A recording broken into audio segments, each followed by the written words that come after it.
Hello दोस्तों, आज इस वीडियो में हम बात करने वाले हैं इंडेक्स और ईटीएफ में वो कौन सा माइनर डिफरेंस है जिसमें ज्यादातर इन्वेस्टर्स कंफ्यूज हो जाते हैं।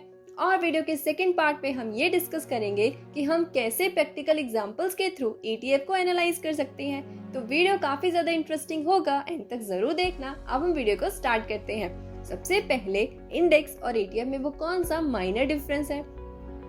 तो बेसिकली इंडेक्स और ईटीएफ का काम तो सेम ही है। इनको इंडेक्स को ट्रैक करना होता है, जैसे कि Nifty 50, Nifty next 50, Sensex and so on.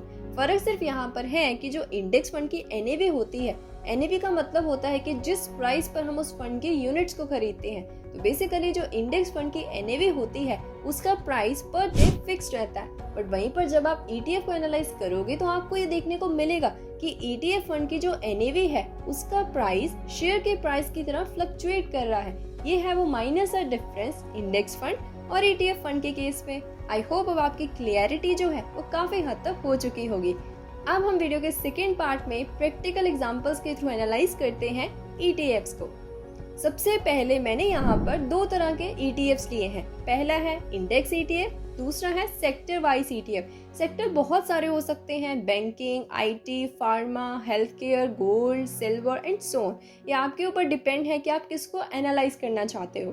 सबसे पहले जो है हम इंडेक्स ईटीएफ से स्टार्ट करते हैं। तो इंडेक्स ईटीएफ में मैंने निफ्टी 50 का इंडेक्स लिया है। उसके अंडर आ जाते हैं IDFC Nifty 50 ETF, Tata ETF, ICICI Prudential, SBI and HDFC.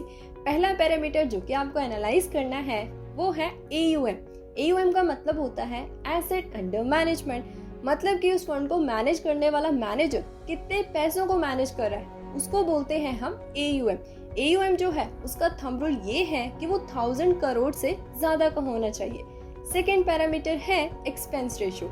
इसका मतलब ये है कि वो फंड मैनेजर जो कि हमारे पैसों को मैनेज कर रहा है वो हमसे कितनी फीस चार्ज कर रहा है। ये आपको ध्यान में रखना है कि एक्सपेंस रेशियो कम से कम हो ताकि हमारे रिटर्न्स उतने ही ज्यादा हमें मिल सके। नंबर थर्ड पैरामीटर है ट्रैकिंग एरर। इसका मतलब ये है कि आपके जो बेंचमार्क है उसने आपको कितना रिटर्न दिया और आपके फंड मैनेजर ने आपको कितना रिटर्न दिया। इन दोनों के डिफरेंस को हम ट्रैकिंग एरर बोलते हैं। आपको ये ध्यान में रखना है कि जिस फंड को आप सेलेक्ट कर रहे हो उसका ट्रैकिंग एरर कम से कम हो। नंबर फोर्थ बहुत ही इंपॉर्टेंट पैरामीटर है यदि आप ईटीएफ को एनालाइज कर रहे हो, that is called liquidity. Basically जो लिक्विडिटी है वो कॉम्बिनेशन होती है बायर और सेलर का। जिस ईटीएफ को आप सेलेक्ट कर रहे हैं आपको ये ध्यान में रखना है कि उसकी लिक्विडिटी जो है वो हाई हो, ना ही लो ना ही मीडियम, कोई नहीं चलेगा, सिर्फ हाई वाले सेलेक्ट करने हैं। अब हम स्टार्ट करें एनालिसिस। सबसे पहले एयूएम से स्टार्ट करते हैं। जैसे मैंने आपको बोला था कि एयूएम जो है वो 1000 करोड़ से ज्यादा का होना चाहिए। तो उसके अंडर हमारे पास 3 तरह के ईटीएफ्स आ जाते हैं, जैसे कि आईसीआईसी प्रूडेंशियल, एसबीआई, एचडीएफसी। तो जब हमने सेकेंड पैरामीटर को देखा एक्सपेंस रेशियो को, तो उस केस में हमारे पास सिर्फ 2 ही फंड्स बच गए, जैसे कि ICICI Prudential and HDFC. But जब हमने थर्ड पैरामीटर को एनालाइज किया तो हमने देखा कि हमारे पास सिर्फ एक ही फंड बच गया, दैट इज आईसीआईसी प्रूडेंशियल, और उसकी लिक्विडिटी जो थी वो भी काफी ज्यादा हाई थी। तो इस कैटेगरी में हमने आईसीआईसी प्रूडेंशियल निफ्टी 50 ईटीएफ को सिलेक्ट कर लिया।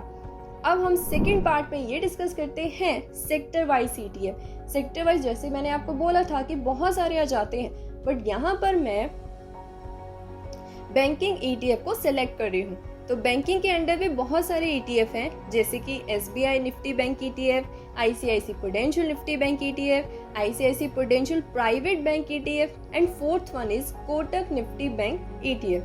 अब हम फिर से एनालिसिस स्टार्ट करें। एयूएम जब हमने देखा कि वो 1000 करोड़ से ज्यादा का होना चाहिए तो सारे ही 1000 करोड़ से ज्यादा के थे। फिर हमने सेकेंड इंपॉर्टेंट रेशियो को देखा, दैट इज एक्सपेंस रेशियो। तो उसमें हमारे पास सिर्फ 3 ही फंड्स बच गए, ICICI, ICICI private bank and Kotak Nifty.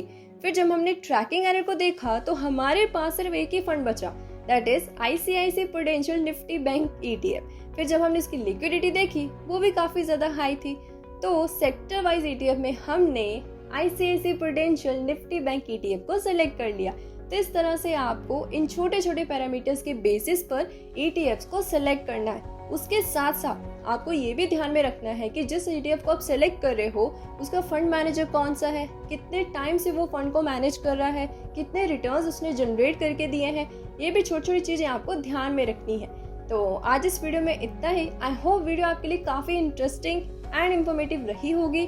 कोई क्वेरी है बिना झंझट के मुझे कमेंट सेक्शन में पूछिए। और वीडियो को एंड करने से पहले यदि आप जानना चाहते हैं कि आप म्यूचुअल फंड्स को कैसे एनालाइज कर सकते हैं इसी तरह से जैसे मैंने आज आपको वीडियो में सिखाया, तो उस वीडियो को आप लेफ्ट साइड पे क्लिक करके चेकआउट कर सकते हो। Till then thank you, bye bye.